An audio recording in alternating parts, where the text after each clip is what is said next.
पर्यावरण class 7th का पहला चैप्टर ज्योग्राफी का, जिसका नाम है पहला पर्यावरण। इंग्लिश में कहते हैं इसको एनवायरमेंट। अब समझना अच्छे से, ठीक है।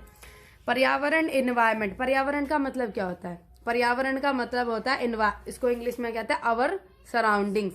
मतलब हम अपने आसपास में जितनी चारों तरफ जो चीजें देखेंगे उसको क्या कहेंगे हम? पर्यावरण, है ना। अब जैसे बाहर जाओगे आप, अब जैसे यहाँ पे बैठे हो, आसपास में जितनी चारों चीजें हैं, जितनी चारों तरफ आपके सराउंडिंग में जितनी चारों तरफ चीजें होंगी उसको क्या कहेंगे हम? पर्यावरण, ठीक है। और इंग्लिश में कहेंगे द थिंग्स जो हमारे सारे के सारे अराउंडिंग्स में है, ठीक है, ऑल ओवर सराउंडिंग, इसको कहेंगे हम एनवायरमेंट इंग्लिश में। देखो भाई, इस चैप्टर में पर्यावरण पहले में एक कहानी बताई गई है, जैसे बच्चे आपस में बात कर रहे हैं।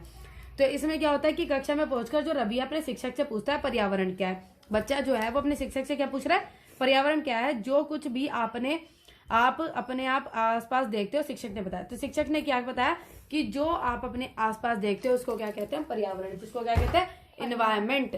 हाँ, तो इसने क्या कहा? शिक्षक ने बताया कि जो हम अपने आसपास जितनी चारों तरफ चीजें देखते हैं। तो रवि कहने लगा इसका अर्थ है स्कूल, भवन, मतलब इसने जो बच्चा बोलता है जहां पर वो बैठा है, इसने कहा कि ये सारी चीजें हमारे क्या पर्यावरण के अंग है। तो शिक्षक ने कहा हाँ। शिक्षक ने कहा लेकिन जरा रुको, कुछ वस्तुओं का निर्माण प्रकृति ने किया है, जैसे कि पर्वत, नदियां, पेड़, प्राणी, और जबकि अन्य का निर्माण जो है वो मनुष्य ने किया। अब जो हमारे पर्यावरण, एनवायरमेंट, जो हमारे दो तरीके के होते हैं। एक तो होता है कि जो प्राकृतिक पर्यावरण, ठीक है। प्राकृतिक पर्यावरण को हम क्या कहते हैं? नेचुरल एनवायरमेंट,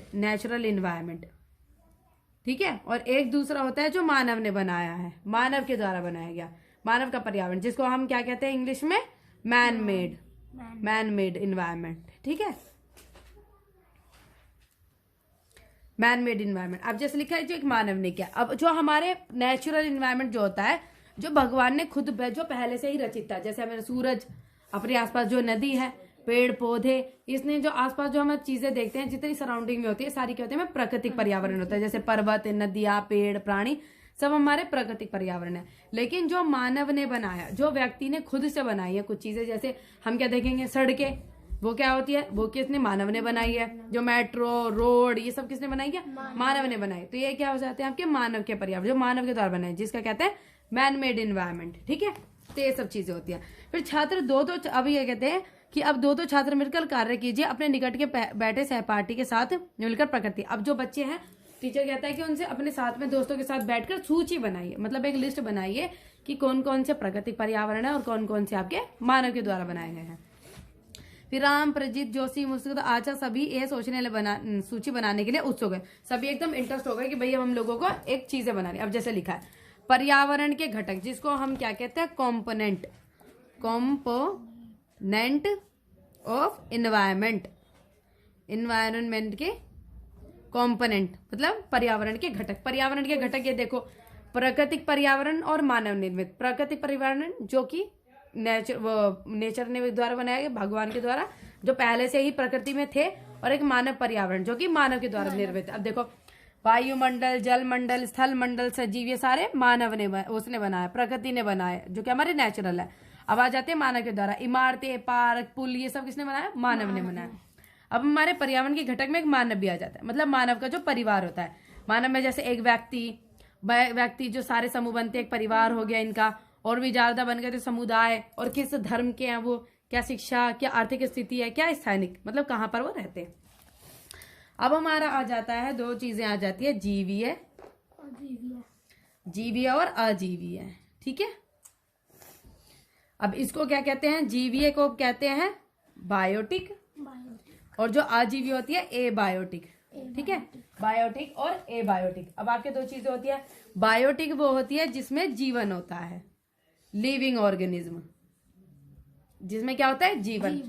जैसे कि क्या कहते हैं? पेड़ पौधे, ये कुछ चीजें क्या होती है जिसमें जीवन होता है। एबायोटिक होती है जिसमें जीवन नहीं होता है। ये पेन एबायोटिक है, इसमें जीवन नहीं है। तो क्या हो जाती है? Non living thing. इसके इंग्लिश में कहते हैं non living organism. Non living organism मतलब अजीव, जिसमें जीवन नहीं होता। अब निर्जीव पदार्थ का संसार, जैसे कि स्थल। अब जैसे कि अब ये कोई कॉपी देख लो, ये क्या है? एबायोटिक, इसमें जीवन नहीं है, ठीक है।